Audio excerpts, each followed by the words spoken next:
Welcome to Green Giants, Titans of Renewable Energy, the podcast where insights and innovation meet. Every episode, we dive into conversations with industry leaders, experts, and change makers, bringing you the stories and ideas in the renewable energy sector that shape our world.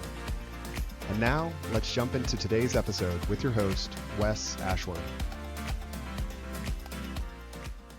Welcome back to Green Giants, Titans of Renewable Energy. Today, we're joined by Steffanie Dohn, Vice President of Government Affairs at McCarthy Building Companies. Steffanie has more than a decade at the intersection of policy, advocacy, and renewable energy, shaping legislation like South Carolina's Energy Freedom Act, and now leading government affairs for one of the most respected EPCs in the industry.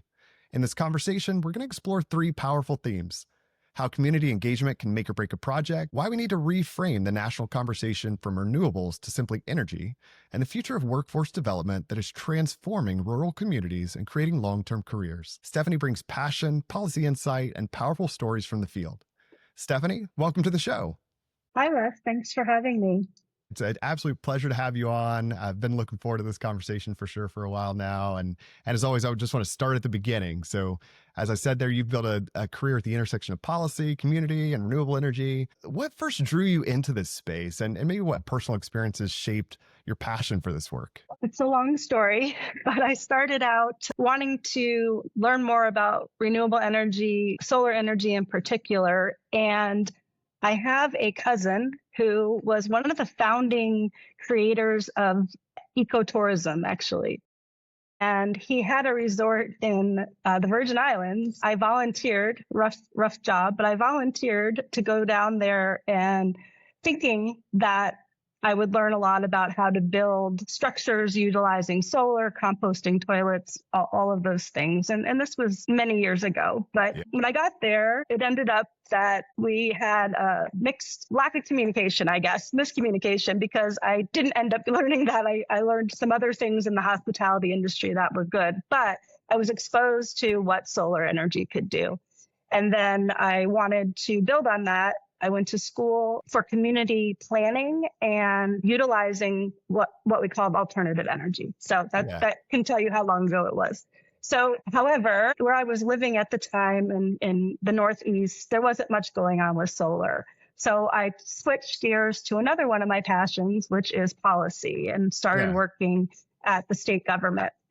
Started to learn how that process works. I got recruited to another field of insurance, and I started a whole career doing community engagement, fundraising for community organizations. And at some point, like 2016, I decided to look again at renewable energy because it was becoming really popular. The price was coming down, and there was a lot going on. So I engaged with some colleagues that I knew that were in the industry and found my first company that I worked for, which was a company called Southern Current in Charleston, South Carolina.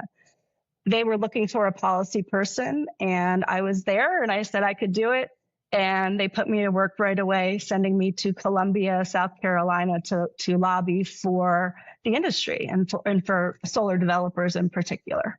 Yeah, what a cool story. It's cool, just a combination of all those experiences and, even sort of your ventures out of the renewable industry and back in, but all of that really helped prepare you for what you do now. So it's always cool to see the stories come together. As you mentioned too, so before joining McCarthy, you had a big role in South Carolina's Energy Freedom Act. How did that fight for policy change just shape your view of what's really possible in energy transformation? Well, it was my first experience with policy, renewable energy policy, and it was successful. So it shaped it in a good way, but it took a while, and timing is everything. So what was happening in South Carolina at the time was a nuclear power plant that was supposed to come online. There were some issues, and it didn't end up coming online. And a lot of the legislators, policymakers, and their staff were asking questions about how did this happen? A lot of them were not there when legislation was passed to allow for the building of that plant, and they just didn't know the process. They really didn't. So like I said, timing is everything. And we were there to talk about not only the utility structure, but also what possibilities could be with other forms of energy and a different business model, basically. So it wasn't just me, it was a lot of my colleagues and trade associations and a lot of education, a lot of storytelling about the benefits of solar in regards to lowering customers' energy bills and job creation and incredible investments to rural communities. So really talking about the economic impact of these facilities really helped that very conservative, right-leaning legislature to understand that this is a real economic engine that we should be paying attention to. And it also was helpful that the minds of people that were making these decisions were more open because of, what had happened prior. Yeah. Such a great example. I think just the power of communication, storytelling, obviously pointing to the economic benefits as well, too, which I'm sure we'll get a little more into, but just a great example. And of course, right place, right time. Sometimes it's just like all those things have to align and be there, but what great experience to go through. And so now you're leading government affairs at McCarthy, a 164-year-old company. How does working inside such a legacy-driven, employee-owned company just influence how you approach innovation and advocacy? Well, you don't get to be over 160 years old. The company doesn't get to be that without being innovative.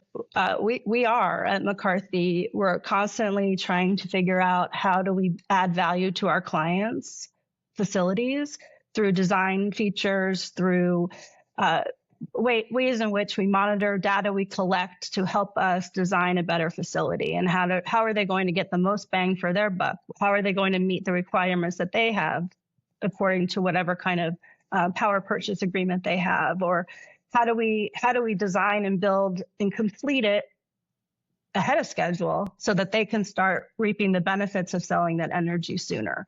So we have a lot of data, a lot of great engineers, people that are much more qualified to speak to this than I am right now, but that can design a facility to really meet and exceed our clients' expectations. Yeah, I love that perspective and just the innovating inside tradition rather than against it. And I would say not all companies get that, and that balance of just heritage and change, I think, is still rare. And you're right, it's how you get to that many years of business and you're still innovating and moving forward.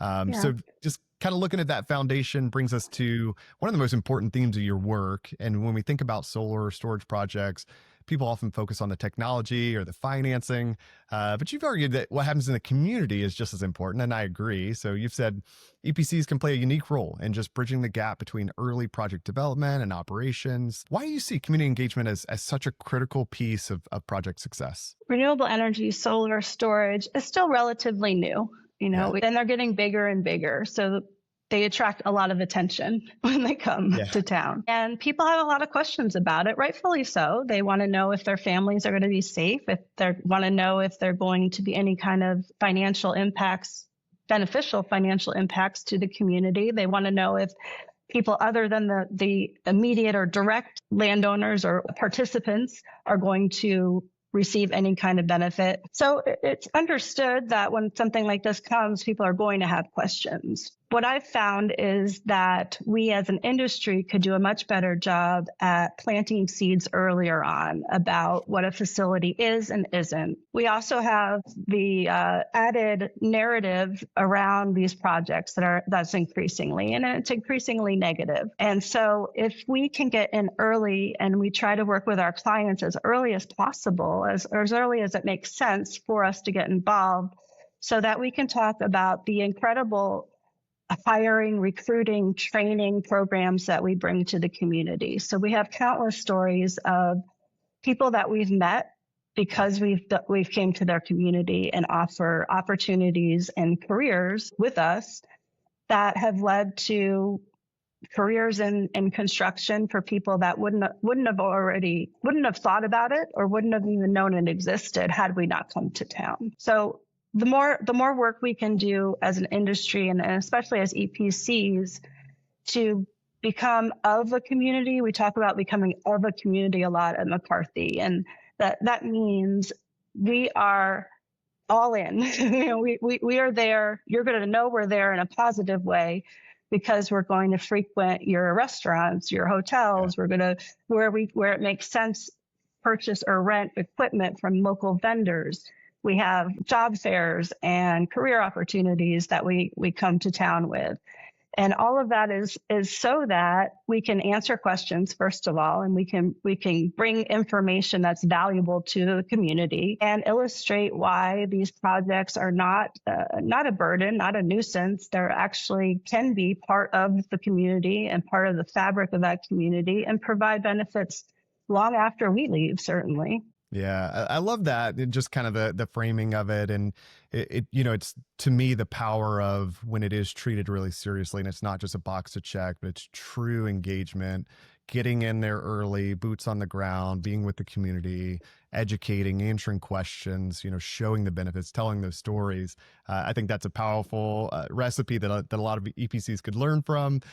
Clearly a big reason why McCarthy is so successful in that arena. So you've also mentioned that 15 to 20% of U.S. counties now have bans or moratoriums on renewable projects. I guess what's driving that resistance from your perspective? And then what have you learned about it to address it effectively? Well, it is a growing problem. And what we've done at McCarthy is develop a strategy, along with our clients, obviously, developed a strategy to engage as early as possible. And what that looks like is attending public meetings, providing subject matter experts on the design and the build of the project so that these communities understand exactly what's coming. And we need to do that because of all the moratoriums and ordinances and outright bans that are happening. And I believe it's because people aren't taking the time to really talk through what exactly is going to happen. The good and the bad. I mean, we come in, we're there because we have a lot of equipment and we make some noise and we move some dirt. So you're going to know we're there. But what the community doesn't always know is what's the process? How is it going to end? How is it going to impact my daily life? And because they don't have that information, a lot of them are trying to get ahead of the game and saying, well, we don't know what's coming. We don't know what to expect. So let's just pause so we can figure it out. And that's coming through in these kinds of moratoriums and bans. It's not necessarily because they never want to have these projects. It's just because they don't understand exactly what that means. If they say yes, if they vote to permit it, what exactly is going to happen next? So it becomes on us to really do a better job educating and trying to get ahead of this move to ban or apply really strict ordinances that makes it more difficult to build. Yeah, exactly. Getting back to the power of getting in early, educating, really partnering with those communities. And I think it's less about hostility, as you kind of alluded to there, and more about just the fear of the unknown, right? Like if it's unknown and it's uncertain, our tendency as humans is just to push back against it and go, no, right. So that importance of having that mentality is great. And I think once people understand how these projects fit into their community story, the temperature really drops and changes. And like you said, sort of addressing not just all perfect but being very realistic about, hey, what this project's really going to look like and how it's going to benefit you. Here's some things that, maybe not perfect, but it's worth it. And we'll tell those stories and help you understand that. So another concept we talked a little bit about was just these 4 community stakeholder groups and projects. So landowners, small businesses, services, local hires, and the NIMBYs that are out there as well too. How does McCarthy design its engagement strategy just to reach each one of these groups differently? Well, we start with the landowners because that's where, obviously we're building. And so our client the developer has usually built those relationships out. So it's us just kind of bridging that gap between early development and operation. So we like to get from our clients any information that will help us be better neighbors while we're there so that we can have the landowners understand, again, what's going to happen and how we work, and ask them questions about what would make it easier for them while we're here. An example, in a site in Louisiana, the landowners, paying landowner and the ones around them were really concerned about early morning noise. Yeah. They told us that, so we moved back an hour any kind of construction activities. It was as easy as that. It's not always that easy, but in this case, it was very easy. Then the business owners, the community members, people who are not directly benefiting from the project through rentals or leasing are going to benefit from our presence in the community. We have upwards of 200 people that are going to be working on site at any given time. About 50, and I'm just using very rough numbers, estimates, 50 of them or so are McCarthy members, partners, and they're going to be staying, they're going to be renting Airbnb, or they're going to be renting a hotel, or they're going to be, doing some kind of real engagement in that community. So businesses are going to benefit regardless of how long we are there or who it is. They're just going to benefit from our presence there for upwards of 18 months, sometimes longer. And then local hires are, I think, our secret sauce, because we, and other EPCs as well, we have a goal of hiring at least 75% when it's available to build the project locally. And so these people become our advocates as well. So they are being trained. Some of them are already trained, but they're joining our program. They're being apprentices, or they're just being trained in the way we build. And then they turn around and become advocates for the process. So, and we educate any craft or local hire that comes on board about solar, about storage, about the pros, about the cons, very honest about what's happening, so that they can in turn tell their friends and neighbors what's happening, what the process is. These aren't bad things, because I'm working for them, and they're nice people and they build great stuff. So let's not have so much animosity. And I find that it works. We're finding that it works. We have one partner. We're partners. It's an employee-owned company. So when I say partner, we're partners in the company. And we had a project in Colorado that was the community was asking a lot of questions. And so the client reached out to us early. Again, the earlier, the better. And we were able to have somebody from that community who is now working for us. He was working on a different project, but he was able to go to that community meeting as a neighbor, as one of them, one of us, and speak to their concerns in a way that they heard, because he knew, he was there and he experienced it. So having a cadre of local hires that have benefited from the project, and then asking them to speak out about it. And if they're willing to, it can be a great, great voice for continuing these kinds of projects in that community. And then the NIMBYs, you're always going to have that. And unfortunately, they seem to be the loudest. Yep. But if you have those other three groups that are willing and educated and are able to advocate against that, it can make a difference in whether or not a project gets permitted. There are going to be people that were never going to change their mind. They're going to be against whatever. And that's fine, because we've done the work to engage those other groups so that it becomes, consensus that we want to move forward with this project.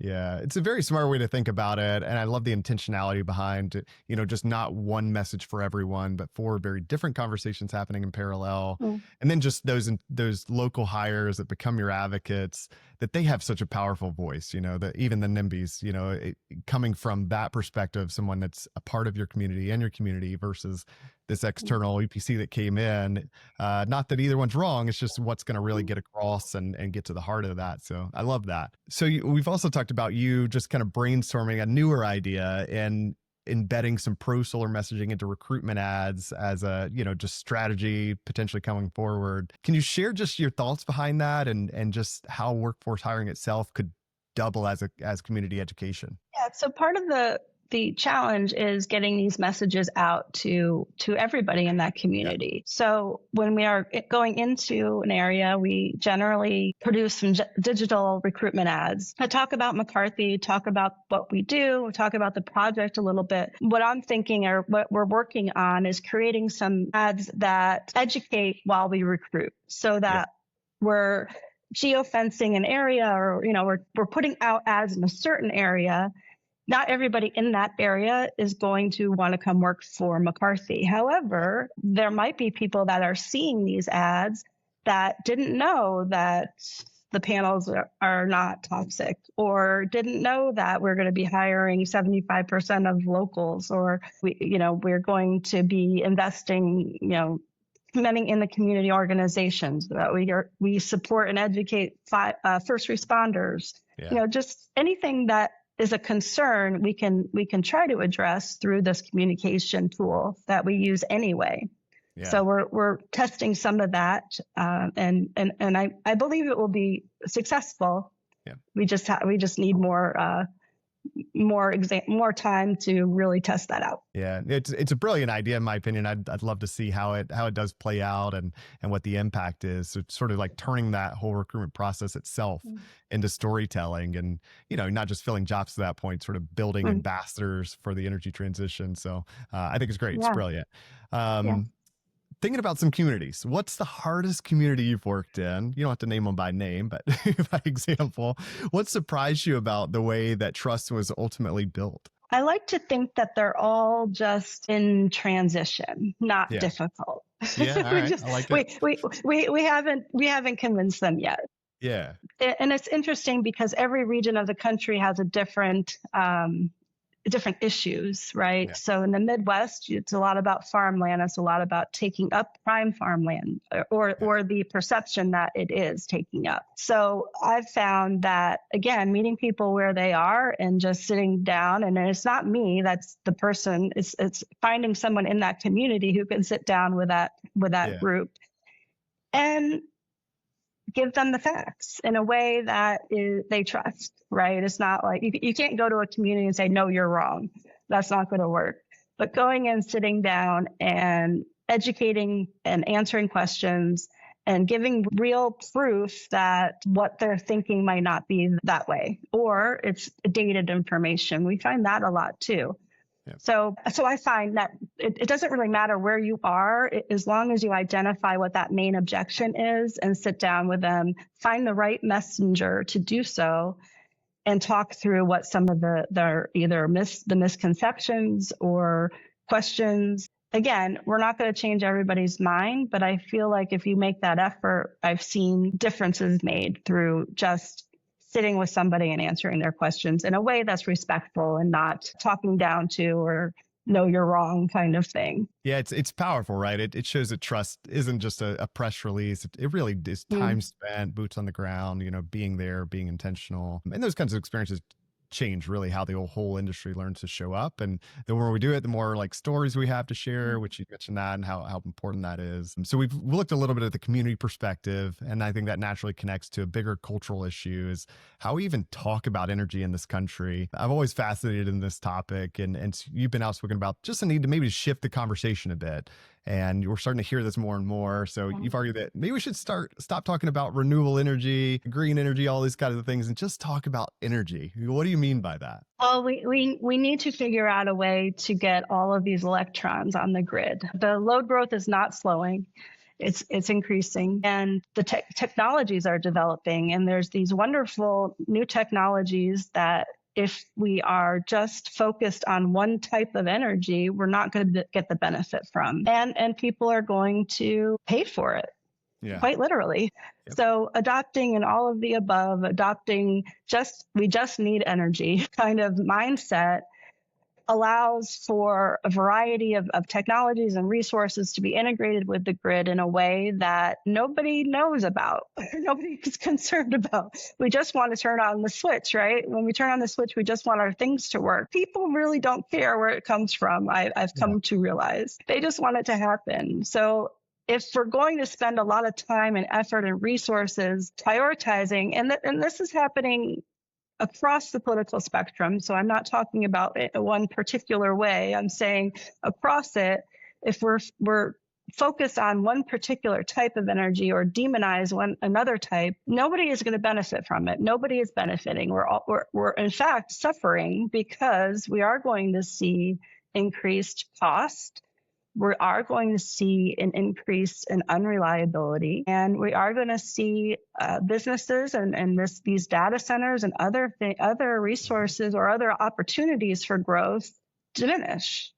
So it just makes economic sense for us to encourage any kind of technology that can be added to the grid in a way that makes sense. Now, I'm oversimplifying it, but I feel like it's simple. I feel like it's a simple concept. You know, the way it happens is a little more complicated, but we're smart people. We can figure it out. Yeah, no, exactly. And I agree. Like once you start taking away some of those labels and just treating it as energy, and it is, you know, then people are thinking about the power that keeps their homes, their schools, their hospital running, like the things that are really important. Although there are, you know, a lot of us that really truly believe in climate change and the impact. At the end of the day, that's not getting it done, not getting the progress that we need, and so we start talking about in terms of the energy, the resilience, the reliability, the speed, the dependency, the cost. That really is where you get, you know, large buy-in across the board. So I'm trying to do a better job of that myself. But the U.S. has turned energy into this highly politicized issue. It's one of the topics I probably talk about the most, and one that just for the life of me will always just be perplexing of why we've made this such a political issue. What's at stake if we fail to reframe the conversation and keep this just highly politicized, polarizing kind of issue just for no other reason than to do it? Well, I think we're seeing some of the consequences in some of the canceled projects that have happened over the last few months. People's livelihoods were stopped. You know, were severely impacted by the cancellation of projects that were in process of being built. I think we will continue to see lost opportunities in building out a skilled workforce. As we've been talking about, McCarthy and other EPCs on the ground are building a pipeline of skilled workers in trades where we're not seeing so much in other places, right? So if we restrict growth by energy type, we're just going to see more missed opportunities in that way. And you know, you were saying we're not going to be able to run our basic needs. We're not going to be able to run hospitals efficiently or effectively. We might run at risk of having blackouts or, you know, having to reduce power. And that's all expensive. It's also can be life-threatening. And I mean, very really life-threatening. We've seen over the past few years where outages have cost a great deal of money and unfortunately led to some fatalities. Yeah, I mean, that's the reality of it, right? And how high the stakes are. And I think the really the importance of being able to make pragmatic decisions about energy. Let me ask you this. So we people talk a lot about policymakers, right? But how do you think business leaders can help depoliticize energy? To get involved and engaged in the advocacy work that we do. A lot of business owners want to pretend like they don't need to be engaged. And long gone are the times where a business owner can plan based on whatever political party is in office. You know, it used to be a long years ago, if this party was in power, this happened. If this, you know, that's not the case anymore. It's very convoluted, and it's all happening so fast that business leaders really need to pay attention. They can't just be like, I don't want to deal with that, or I have somebody to deal with that. You know, it's really important to engage because policymakers are going to listen to them. They're going to listen to the owners of industry, the owners of businesses. Regardless of what business, they're going to listen to them because at the end of the day, they want a strong, robust, business-friendly environment. I really believe they do.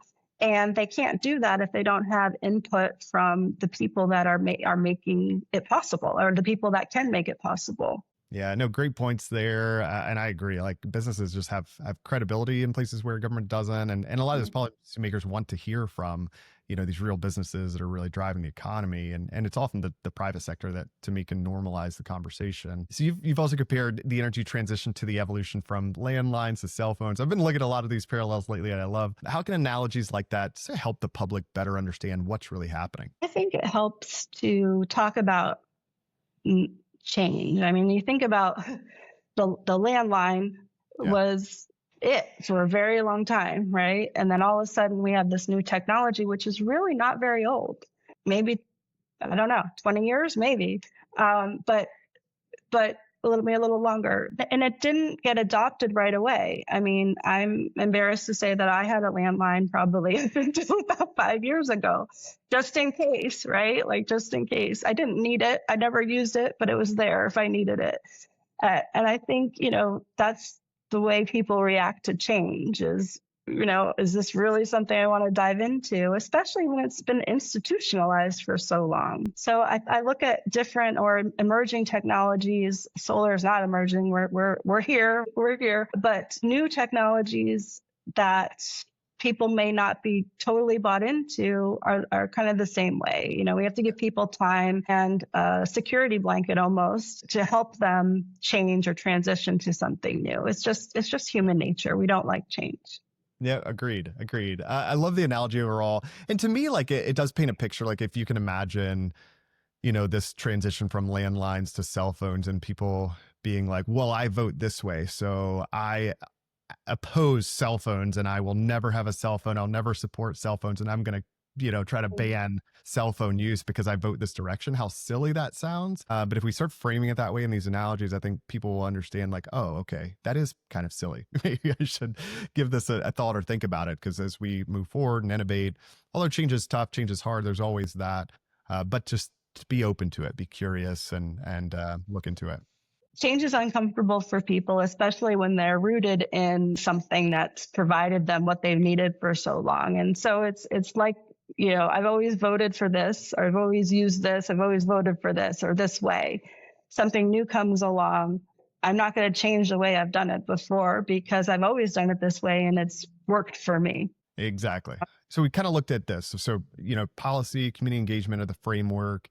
The real human stories in the workforce. Obviously, I'm very passionate about the workforce. I love talking about it. So you've said that careers, not just jobs, are at the heart of McCarthy's impact. I want to spend a little time there. So McCarthy has this long history of apprenticeships. And with that, how has the IRA just amplified your ability to scale that work? Well, with the labor standards, the workforce requirements in the IRA, we were able to codify our apprenticeship program. Now, we've said McCarthy's 160 years old. We've definitely trained a worker here or there over that time. And we will continue to do so. The way that it was codified because of the IRA was significant to us. We were able to expand our program to include 3 disciplines: operators and engineers, electricians and laborers. And because of the need to have the proportions correctly so that our client, the taxpayer, could receive that credit, we ramped up our recruiting process, and we were able to not only encourage apprenticeship at McCarthy, but also with our subs, because they were required to meet the proportions as well. So it really helped solidify apprenticeship mindset, not only in McCarthy, but trickled down to a variety of our subcontractors and their subcontractors. So we're, really creating that pipeline of the skilled workforce that we need, because, oh, by the way, we have a shortage of skilled workers in the trades. The IRA just kind of holding everybody accountable, I guess, really helped us understand and see the potential that we have in creating that pipeline, and really the obligation, I believe, to do so. I mean, we are building these facilities. We're wanting to grow, and we cannot do it without people. Right. And we talked about this concept of just creating career pathways in rural communities that have never had them before. And I think that's a really powerful thing. So can you tell us a bit about that? Like, what does that mean, and how's that work in just practice? We have some really great stories of changing lives, quite literally. And a couple of favorites. One is a person in Arizona who was part of. We had about 23 apprentices on this project, and they all did really well and are in the program and have continued on to other projects. But one in particular did so well. He is now a logistical foreman. We also have there's several people from Texas and Arizona in particular. I'm thinking about who did not have construction on their bingo cards. Yeah. However, because we were there and they were recruited, they got into the apprenticeship program, and one of them has now worked on 5 renewable energy projects and 2 other projects at different business units within McCarthy. So that's the other thing too. We're not only growing the energy workforce, companies like ours that have different types of business units and build for different industries.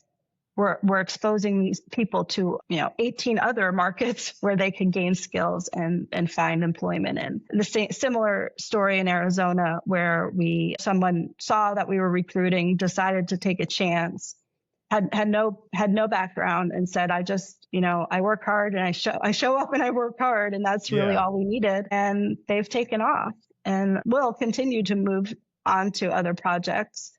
So it's one of my favorite things to talk about. I love it. I could go on forever about it. It's just having somebody that has absolutely no idea that this is for them, seeing that light go on and understanding the career path in front of them, and then seizing it and taking it and running with it is really remarkable.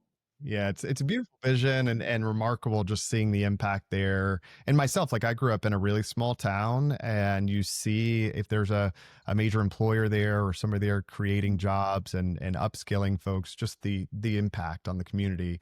You also see the opposite. We had a major employer leave the area, and just how detrimental that was. That really impacted lives for the negative.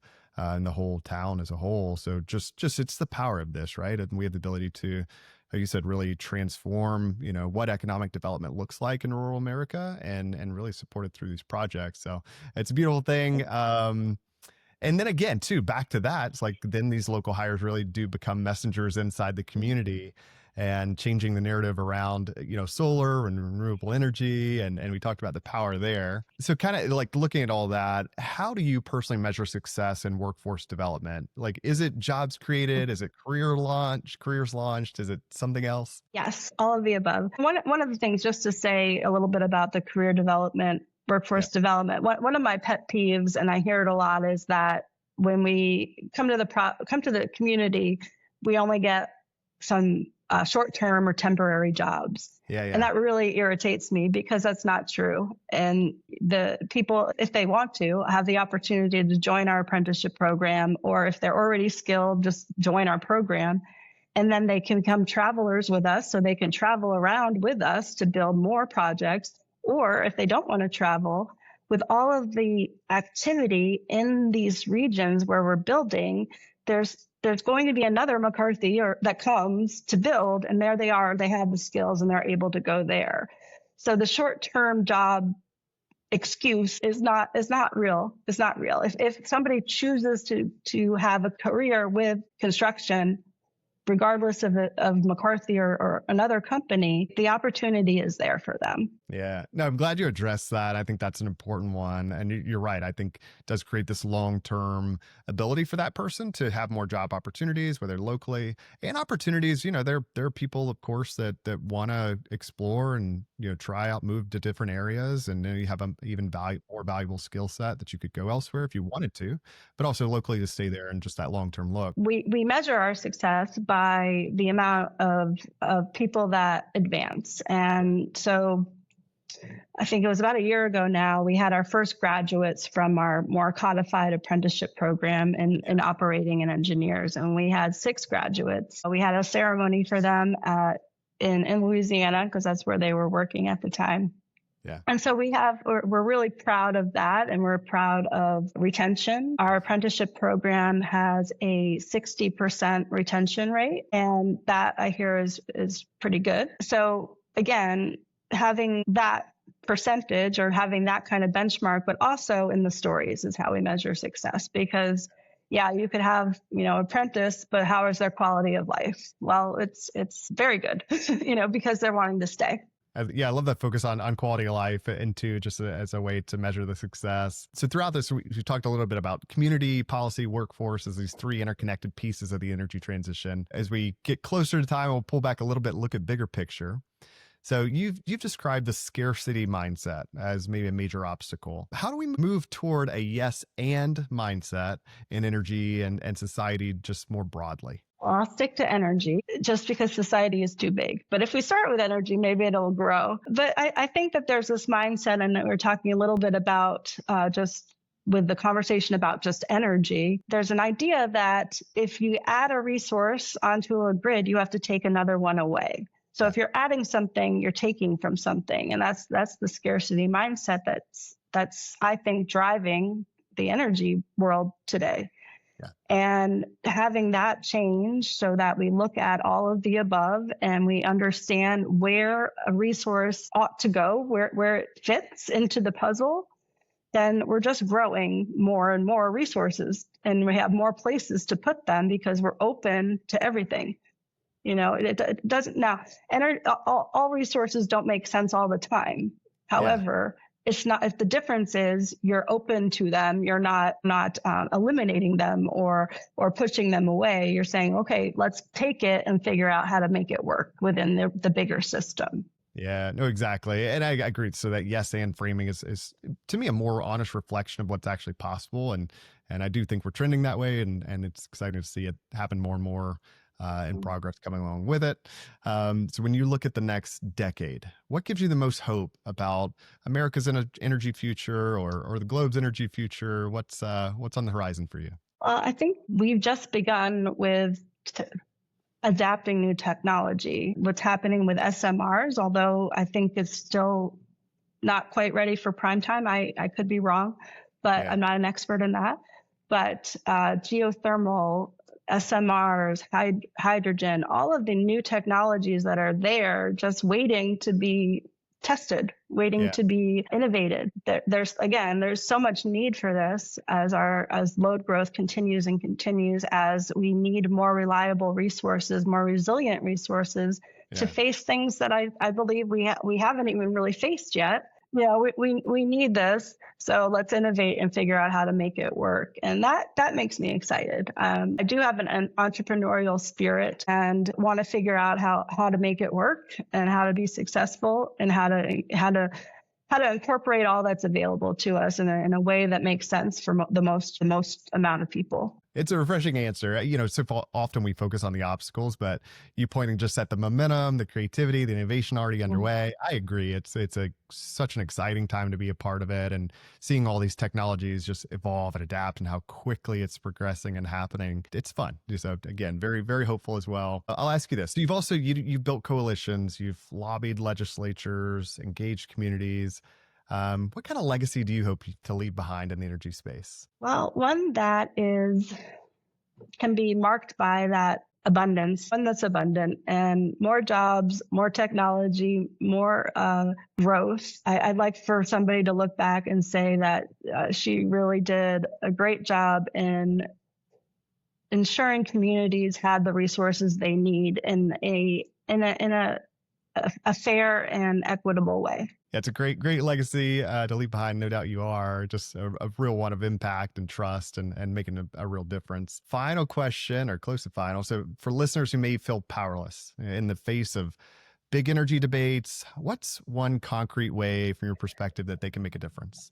Talk to your colleagues. One thing that I've really benefited from being a part of this industry is the amazing network of colleagues I have and the variety of colleagues I have. If I'm struggling with something, a policy or an action in one community, and I call a friend who's working in another community and they have a better story or they have a positive story, this is what we're doing and it's working. Just really community. And I mean, not just a specific community in general right now is really important. And we cannot be isolated. We need to be talking to one another. And that's what gets me through a lot of times, is to just know that I have people and resources I can talk to, ask for help with. And if I'm having struggling with seeing the solution, 9 times out of 10, talking through it with somebody else helps me get there. Yeah, I love that so much, and kind of brings the conversation right back to agency. Everyone listening can plug into something tangible today. I think we're hardwired as humans to thrive in community and need that as well too. So I love that thought. Final question. Any other kind of parting words of wisdom, things you didn't get to share, anything else you want to leave the audience with? I want people to realize how much this industry has grown and the benefits that we've brought to the community, to the world, really. And I know at times it can feel like this, the solar coaster is a solar coaster.